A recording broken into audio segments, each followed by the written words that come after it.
Hello, my friends. Today we're going to go through a few of the basic writing craft books. At least these are the ones that I feel are really, really great for any writer to know, to be familiar with, to have at home. And yeah, if nothing else, they're just fun to get into whenever you're bored. They're also great to reread whenever you're maybe lacking inspiration or feeling stuck or lacking motivation to write. Initially, the idea was that this would be a part of my video about gifts for writers, but then as I was going through the books, I thought this is actually a great idea for a whole separate video, and then maybe I'll make a video for gifts for writers separately and then link this one below, and so on and on and on. But yeah, in general, if you're a beginner writer, let's say an aspiring writer, then maybe you're not yet familiar with some of these books and you might want to check them out.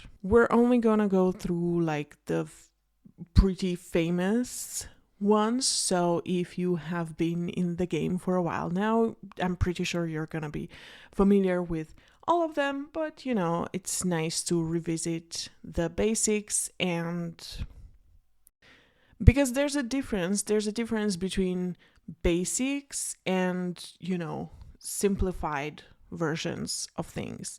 And the basics are like the foundation of something. So things that you have to know or would be really good if you know, so that then you can build upon that. Right, hopefully that makes sense. So let's just get into it.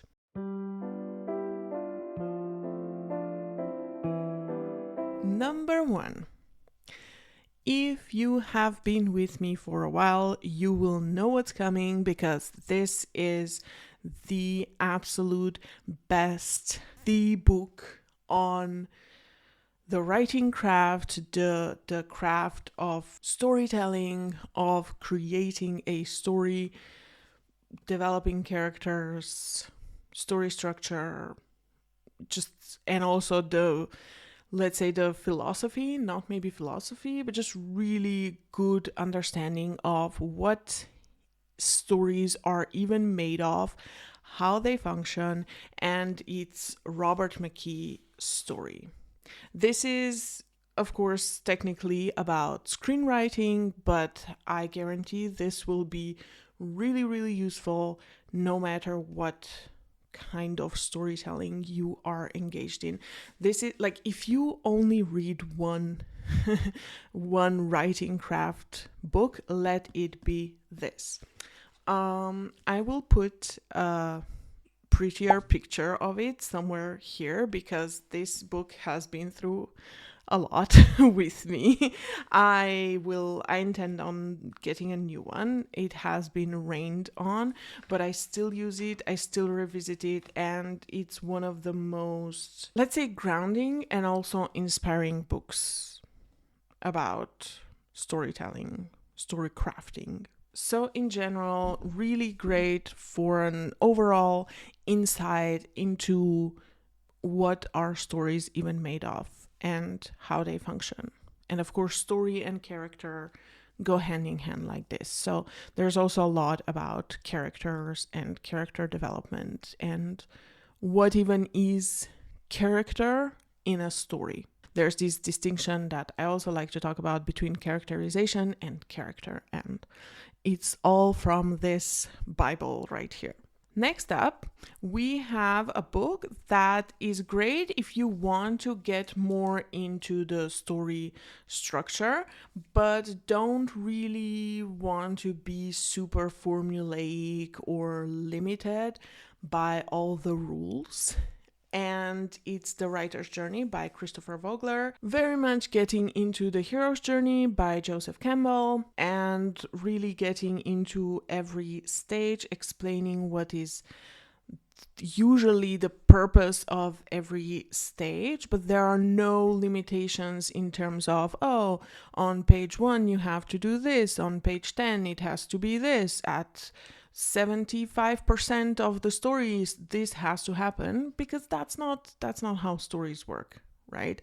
This book also includes an overview of the most common archetypes of characters, which is also super helpful. Yeah, so in general, great introduction to story structure that's more organic and intuitive, and great introduction to hero's journey and archetypes.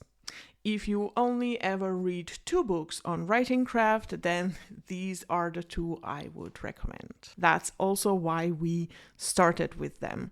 And now the rest of them are also all really great, but not as necessary as these 2. The next one I wanted to mention is actually a book I don't own, but I should get it, and it's Save the Cat. Save the Cat is also about screenwriting, and then there's also Save the Cat Writes a Novel that is about novel writing. It's a pretty known and famous book that introduces very known story beats. There's a lot of them, and this one is much more formulaic because there are even rules kind of like guidelines about if your screenplay is 60 pages long, then on page this and that should happen, blah blah blah blah. So basically he includes Blake Snyder, the writer of Save the Cat. He includes guidelines based on the percentage of how far along the story is and what story beat should ideally happen by then. I find it to be also very useful just in terms of, recognizing story structure, getting to know the story structure. But of course, I'm not a big fan of being super rigid and super tied to the formulas, because it doesn't have to be like that. It doesn't have to work like that. And this, I feel, more applies to, Hollywood movies that are more industrial, more, cookie cutter made types of movies. It doesn't mean if you follow the whole structure, it doesn't mean your story is going to be bad, not at all, because this is just a structure, then it's up to you what you do with it. But it's also not a necessity for having a well-crafted story, I feel. Of course, those of you who know me also know that I take personal offense, not really personal offense, but I heavily object to Snyder's critique of Memento, but that's, maybe we'll get into the structure of Memento some other time. It just goes to show that, the people who write these books are just people, and you don't have to 100% agree with them on everything, and you also don't have to 100% disagree with them on everything in order to find useful and helpful tools in their work. Then the next book I want to talk about is maybe more intended for fiction writing, but I think it can be useful to everyone and anyone, and it's Steering the Craft by Ursula K. LeGuin. Really awesome book that gets into some different aspects of writing. So we're not just talking about structure now anymore. We're talking about the tone, the sentence length, the point of view, changing characters, changing the point of view. We're talking about dialogue and so on and on and on. Included are some pretty cool exercises, just a really fun book to have. It's not like a foundational book, but really, really great to hone your craft and dive deeper into different aspects of writing that are not just structure and character development and character arc, I feel. Next up, we have 2 books actually that are kind of, it says here, part memoir, part masterclass. So this is written here in the back about Stephen King's On Writing. That's pretty good description, I feel. It's very, autobiographical, a lot of great advice for writers. It's kind of like you're hanging out with Stephen King and he's sharing his experience and lessons, or let's say advice, with you. Very useful and just interesting to read. Probably, I bet this would be interesting also to people who are not writers. And then another very similar one, personally a bit more of my type of book, because Stephen King can be like a lot. Okay, chill. Not everyone wants to write 5 novels in a year. So the second one that is very similar but much, let's say, softer would be Bird by Bird by Lamott. Let me Google that. Anne Lamott. Bird by Bird by Anne Lamott. Anyway, it says some instructions on writing and life. Also autobiographical. Included are her experiences with writing and life, and a lot of great advice on writing and life. And in general, this book is like a hug in a book, very, gentle, soft, supportive. Absolutely love it. Just kind of taking it at a slower pace than, let's say, Stephen King. Absolutely lovely, lovely read, lovely reread as well. Next up, we have a book on grammar and style, and it's Dreyer's English by Benjamin Dreyer. This is, I would say, a much better book than The Elements of Style, even though this one you hear a lot about. I'm pretty sure most, native English speakers and writers are familiar with this, probably also with this one. I would say this is especially this one. So this is an old book, but it has the very basics of English, grammar and style writing, but it's also pretty old. So some of these rules are no longer applicable, and there are notes here about those as well. It's just maybe useful to go over that sometime, especially I would say if you are not a native English speaker and writer, but you want to write in English. Please, don't just rely on the fact that you know many films and TV shows, but get into, this is the craft of it if you want to take it seriously. And then a much better version of that is Dreyer's English. This book is also really fun to read. He has a very cool and enjoyable tone and style. So it's not dry, like The Elements of Style. It's not just rule number 1, rule number 2, rule number 3, but he explains a little bit about why certain things are better the way they are. So Benjamin Dreyer is an editor, and he also talks a lot about things that people argue about when it comes to certain rules or conventions, and he also often explains what he finds to be the better way and why that is, but of course it's kind of up to you. And yeah, he just, explains it in a really fun and entertaining way, so you're not bored while reading this. Probably a great book for native English speakers. I don't know. You will have to let me know.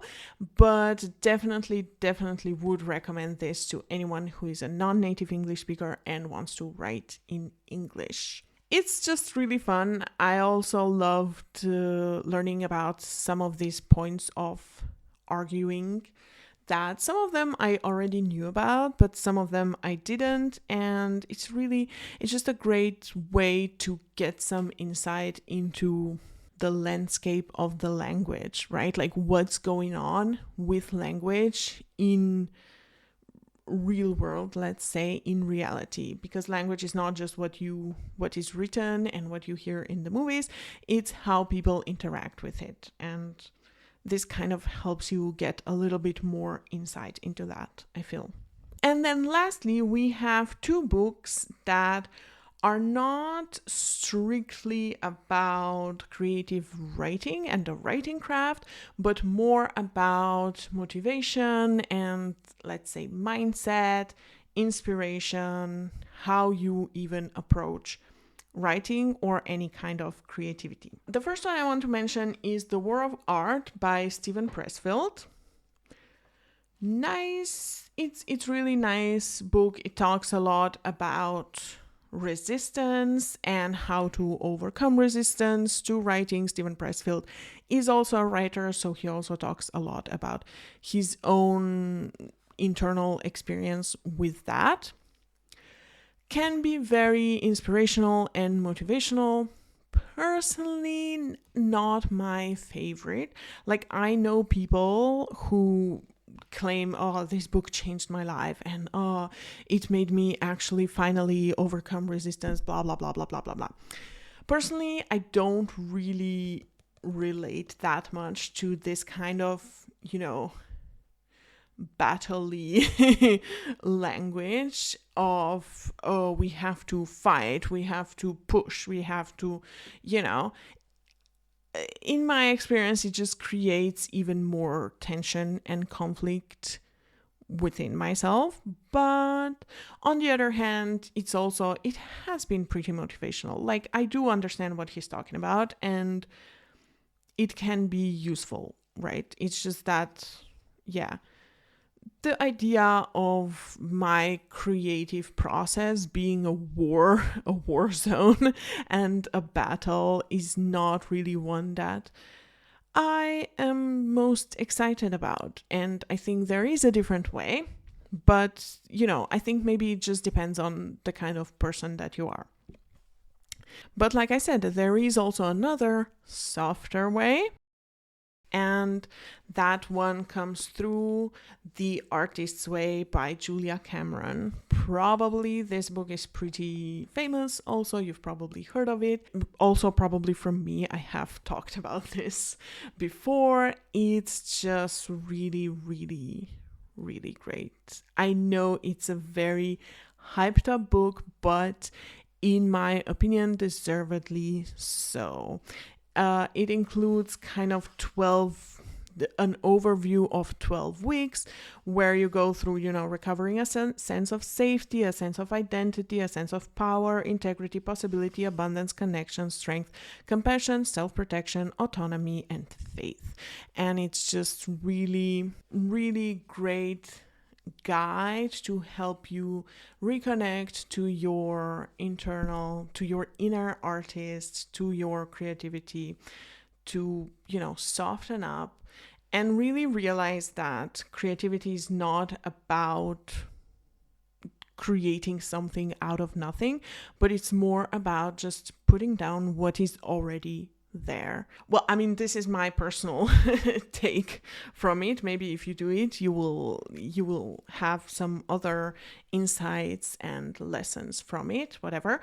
But yeah, these two books both address writing blocks and stuckness and frustrations, and depends on what kind of person you are, what will help you more. To me personally, The Artist's Way was, the thing. So if you're more of a bit of a sensitive soul and you're feeling stuck, frustrated, this is it. Right.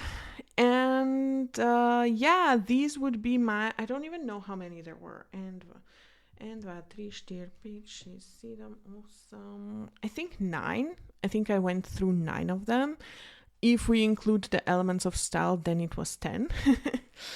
But yeah, these would be kind of my, not even favorite, but just the books that I feel are most famous and in a way fundamental to the creative writing craft.